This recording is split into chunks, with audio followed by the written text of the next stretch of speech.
Bonjour, ce TD est la correction du TD sur train d'atterrissage dont la résolution est demandée en cinématique graphique.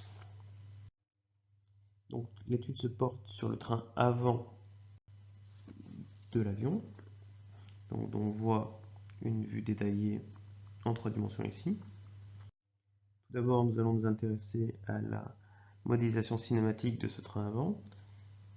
Donc le schéma cinématique est représenté à droite avec donc en 1 le bâti qui représente donc la carlingue de l'avion, la pièce 3 qui est donc le bras de contre, l'ensemble 4 et 8, une sorte de biellette,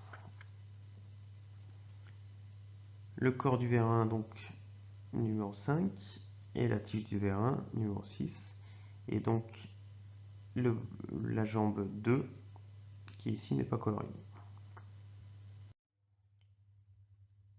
Le problème qu'on nous pose est de déterminer la vitesse du point G7 dans le mouvement de 2, donc la jambe, par rapport à la carlingue. On sait que le mouvement de 2 par rapport à 1 est une rotation d'axe AZ. On nous donne cette vitesse de rotation. Donc, en écrivant le champ des vecteurs vitesse en passant par le point A, qui est donc situé sur l'axe de rotation, on peut écrire une relation entre la vitesse du point G7 et la vitesse de rotation, et en déduire que la direction de cette vitesse sera perpendiculaire à la droite à G7, que le sens sera dû au mouvement donc de la jambe 2, ici dans le cas de la rentrée du train, et donc que sa norme sera proportionnelle à la vitesse de rotation, mais aussi à l'éloignement du centre de rotation, c'est-à-dire la distance à G7. Donc en faisant un rapide calcul, on trouve la norme de cette vitesse. À partir de cette vitesse, on nous demande de déterminer la vitesse du point D dans le même mouvement, de 2 par rapport à 1. Donc, en réécrivant le même type de relation donc avec le champ des vecteurs vitesse, on peut déterminer que la vitesse du point D dans le mouvement de 2 par rapport à 1 sera donc perpendiculaire à la droite AD,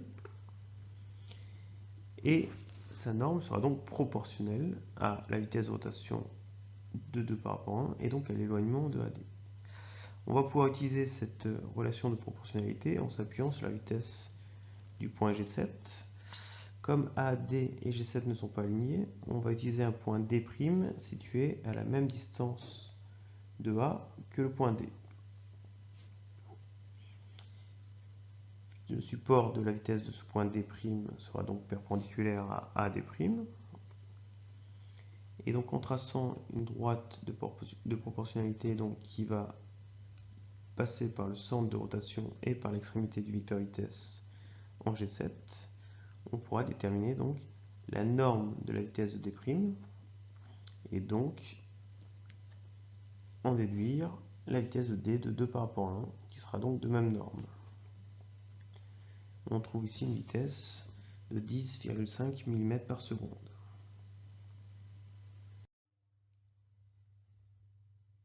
Ensuite, on se pose la question de support de la vitesse de D de 3 par rapport à 1.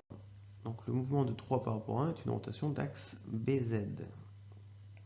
Donc la direction de cette vitesse sera donc perpendiculaire à la droite BD. On se pose ensuite la question de situer le centre instantané de rotation du mouvement de 3 par rapport à 2. Donc le mouvement de 3 par rapport à 2 est un mouvement donc quelconque. On pourra s'appuyer sur le terme des 3 plans glissants en prenant en compte les mouvements 3 par rapport à 2, 2 par rapport à 1 et 3 par rapport à 1. Donc les 3 CIR de ces 3 mouvements vont être alignés. On a 2 CIR qui sont en fait des centres de rotation, donc les points A et les points B. Donc on sait que le centre instantané de rotation de 3 par rapport à 2 sera situé sur la droite AB. En prenant maintenant en considération les mouvements 3 par rapport à 2, 4 par rapport à 2 et 4 par rapport à 3, nous aurons donc le même raisonnement et nous pouvons montrer que ce CIR donc sera aussi situé sur la droite CE Il sera donc à l'intersection de ces deux droites. On détermine ainsi le CIR du mouvement de 3 par rapport à 2. Pour déduire le support de la vitesse d de 3 par rapport à 2, en s'appuyant sur les propriétés du centre instantané de rotation, on sait donc que la vitesse de d de 3 par rapport à 2 sera perpendiculaire à cette droite I23D.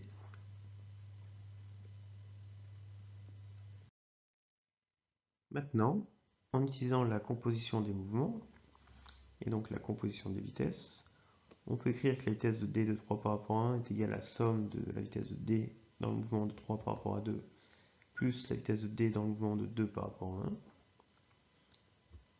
Donc si l'on fait un zoom et que l'on prend donc une parallèle au support de la vitesse de d dans le mouvement de 3 par rapport à 1, que l'on retrace à l'extrémité du vecteur vitesse de d de 2 par rapport à 1 que l'on connaît, on peut ainsi déterminer la vitesse de d de 3 par rapport à 2 et la vitesse de d de 3 par rapport à 1, et déterminer ainsi leur sens et leurs normes.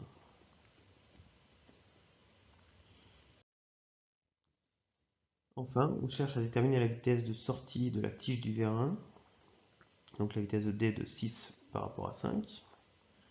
En utilisant la composition des mouvements, on peut créer une relation entre ces 4 vitesses, donc entre le mouvement de 6 par rapport à 5, 6 par rapport à 2, 2 par rapport à 3 et 3 par rapport à 5. La vitesse de d de 6 par rapport à 5, donc de sortie de tige du vérin, est facile à déterminer puisque le mouvement de 6 par rapport à 5 est une translation rectiligne. La vitesse de d de 6 par rapport à 2 est nulle puisque d est situé sur l'axe de rotation du mouvement de 6 par rapport à 2. La vitesse de d de 2 par rapport à 3 est connue, nous l'avons déterminée précédemment. Et la vitesse de d de 3 par rapport à 5 sera située sur une droite perpendiculaire à FD, puisque le mouvement de 3 par rapport à 5 est un mouvement de rotation d'axe FZ. Donc, en utilisant donc la composition des vitesses, on peut maintenant tracer une parallèle au support de la vitesse de d 3 par rapport à 5 à l'extrémité donc de notre vecteur vitesse connu, et ainsi en déduire les deux vitesses inconnues.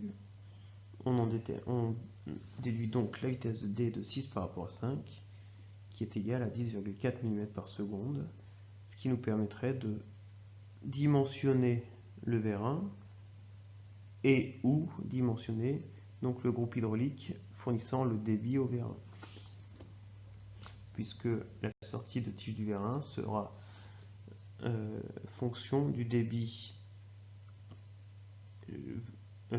fourni au vérin et du diamètre du piston du vérin. Voilà pour ce corrigé de cinématique graphique.